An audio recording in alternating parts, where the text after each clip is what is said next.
Hi, well, if you watched my last video where I talked about trying to explain to some friends what my upcoming course of Intro to Organizing Through Adult ADHD is all about, and I thought that it would be a great idea to share kind of the bones with you and just start digging into just some basic ideas, some basic tips that we will cover so you'll get just a flavor of what this course is about.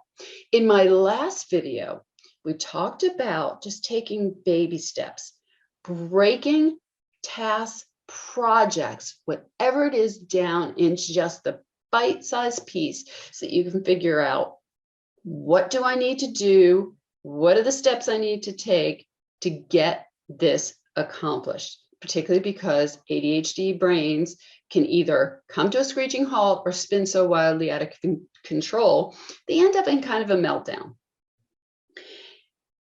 What I'm going to talk to you about now is something that is so fundamental for our environment to help to make sure that ADHD brains are not subjected to a lot of extraneous input that can cause us, again, to get visual overload, to spin wildly out of control, to cause a lot of irritation and confusion so that we can't get things done. So that second thing, and you've probably figured it out by now, is minimizing.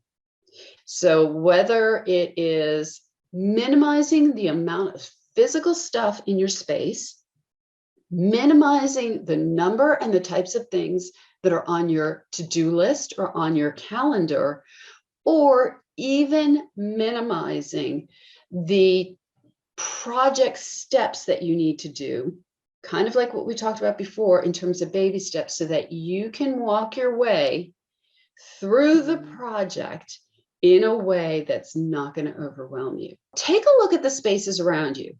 Take a look at your calendar, whether it's a physical calendar, whether it's on your phone, and see if you've got every day filled in, every hour filled in, every moment filled in, so that you don't have space to breathe, for well care, to take care of yourself, to replenish your internal resources so that you can function optimally. When you look at your spaces, if they are so weighed down by stuff that you can't wrap your head around, where is something that I need to get this done? What do I do first? Because there's just so much around me that is going to impede your progress. It's going to impede your mental and your physical health. You can find out more about me, Sherry Curley, at thepracticalsort.com. Again, it is thepracticalsort.com. And if you use the /speaking, you can find the details and the registration for this course. I would suggest you register as soon as possible. It was offered last month. It sold out immediately. I had a waiting list, so I decided to offer it again. Thanks so much, and I hope to see you at the next video. Bye-bye.